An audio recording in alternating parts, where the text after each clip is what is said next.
Good morning, students. I am Naveen Kumar, teacher of social science. As you know, we are discussing about history of class 7, chapter 1. In this chapter, we are discussing the changes which took place in medieval India. And in order of this, we discussed two different maps of medieval India.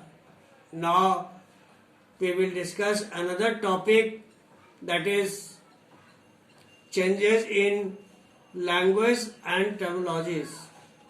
Language and terminologies also have been changed in different periods of history. For example, modern Persian language is very different from medieval Persian language. Grammar, vocabularies, and moreover, meaning of terms have been changed. Now, some terms such as the term Hindustan, present meaning of this term is India, modern nation state.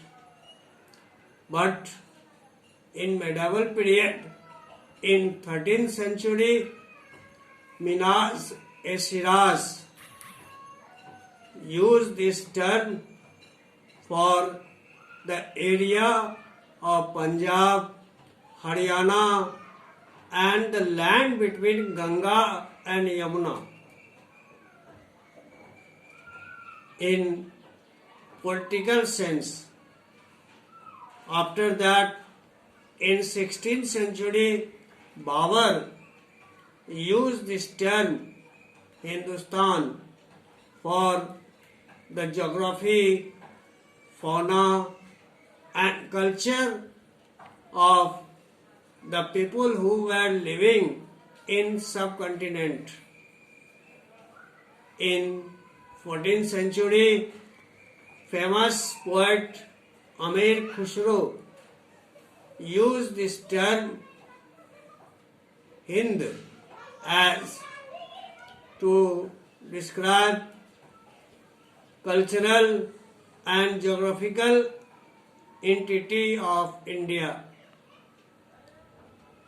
In this way, the term Hindustan has been used in different sense, in different meanings, even in medieval period only.